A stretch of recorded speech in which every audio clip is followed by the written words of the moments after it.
I met this guy through Grindr. One day I got off work a little bit early, so I hit him up and I was like, hey, like, what are you doing right now? I didn't want to like have sex or anything. I literally just wanted to like meet him because we had been talking for a couple days at this point. And I was like at work. I used to work at P.F. Chang's, so I smelled like lo mein. I was like sweaty and it was like disgusting. Whatever, I go to meet him. He gets in my car. We're parked right on the side of the road. We talk for like 2 minutes, maybe. And then like we start like making out, doing all this stuff. So the next thing you know, I'm like fully straddled onto him. I think completely naked actually, other than the unbuttoned P.F. Chang's shirt. The car's super foggy because we're like doing stuff. And all of a sudden sirens just start like going off right behind my car. So I like freeze and like panic. And it wasn't even that late. That was like the other like really dumb part about it. It was like 9:30. People were definitely still awake. We're right by a bunch of houses. It was just so fucking stupid. So I like hop back into my seat, don't have my pants on or anything. So I grab the shirt and like wrap myself around it. The cop like knocks on the window. And at this point I'm already sobbing, crying. I roll down the window and that poor cop, I will like never forget like the face he gave us, because this was like in the midst of like a horrible eating disorder. So I was like 25 pounds lighter than what I am now and 4 years younger. I literally looked 14. Like I looked like a child. The poor cop was just like,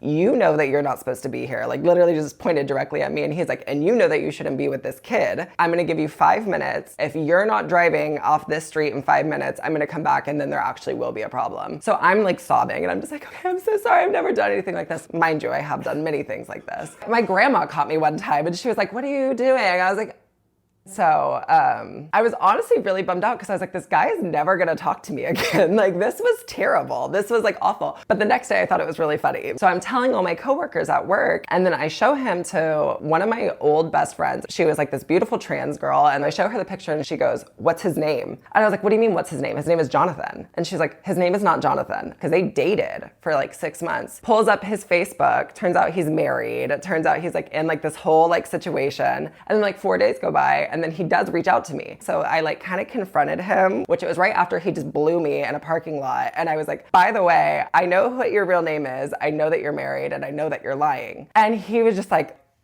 I'm like, I'm not trying to like get in the way of like your marriage or fuck up anything. I don't want to do this. It was super upsetting because it's like, you shouldn't be lied to sexually. You know what I mean? If you have a partner, that should be disclosed. Yeah. If you are like in the closet, that should be like disclosed as well. It's an uncomfortable thing. Like, I don't want to get in the way of whatever problems you have going on. That's not my problem. So after that, I didn't talk to him for a while. But my friend, she was like, dude, he has a lot of money, he's very wealthy, and he doesn't want anyone to know what he's doing. When I was dating him, he would buy me whatever I wanted. You can get something out of him. Like, we both can get something out of him. We can get a lot out of him, actually. And at first I was like, no, like, I don't want to do it. But she just kept saying it. And then like eventually it just like kind of switched in my head. I was like, you know what? He did fucking lie to me, and he is cheating on his wife, and he is like a fucking dick. Why not like give him like what he deserves? Sure, fuck it. I knew that I could at least at the first time ask for $3,000 and I would get it. $3,000 was honestly a low ball, but I feel like even with $3,000, he'd probably still want to keep seeing me. If I asked for $3,000, it wouldn't be the end of it. I could keep that steadily coming. I could have like some weird twisted relationship with him because he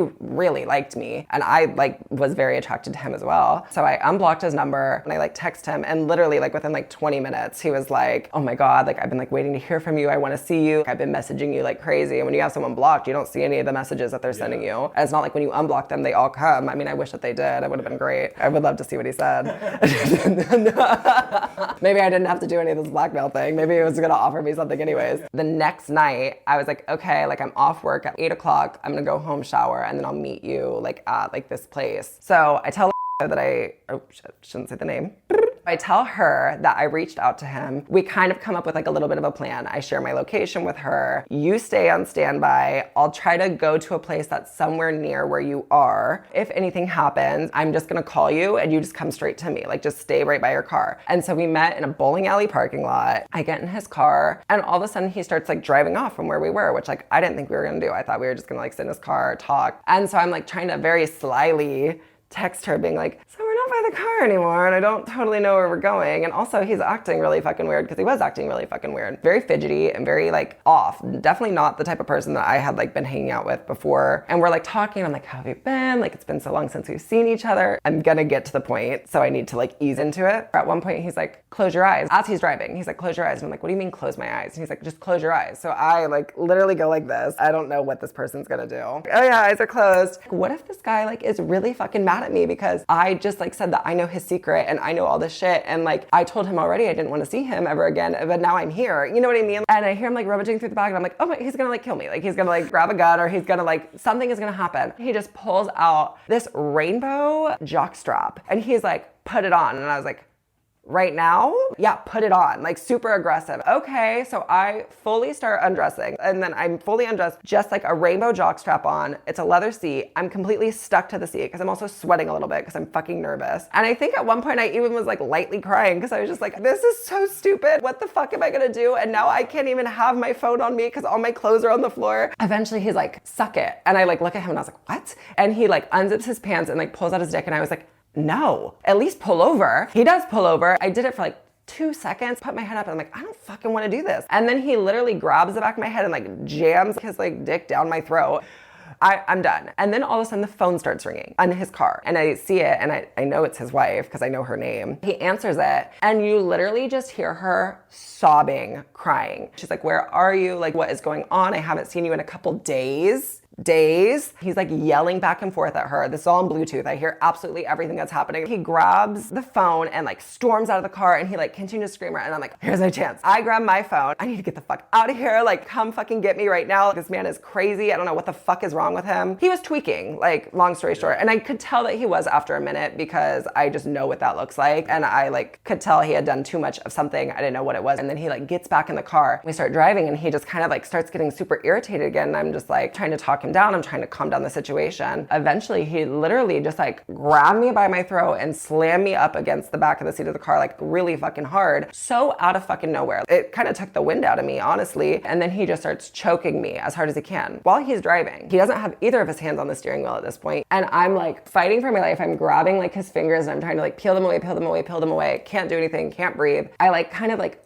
lightly got like his like finger off of my throat and I finally was like able to be like, fucking stop. And he like slams his hands down into his lap and he stops the car and I like catch my breath for a second. I'm like, you need to take me back to my fucking car right now. And he was like, okay, I'm back in my car now. I like called her, I was like crying. I told her what happened. She was mad that I didn't get anything. She was pissed. And I think that she still is mad about it because she was like, he's not even fucking violent. Like, I don't even fucking know what you're talking about. I was with him for this so-and-so. Like, I never even had a problem with him. And I was like, you weren't there. Yeah. You don't know what happened. It fucking sucked. That happens. Our friendship kind of breaks up, even though it was nobody's fault. You know what I mean? It's not my fault that I got attacked by this dude, and it's not her fault that I did. What we were doing was eventually going to lead to something horrible. Yeah. I feel like it was inevitable. We were just living really recklessly and just doing stupid shit. I really stopped doing a lot of that stuff. I really like started focusing more back on school, back on work. But then like eventually, I mean, old habits die hard. I like ended up doing crazy shit again, and you know,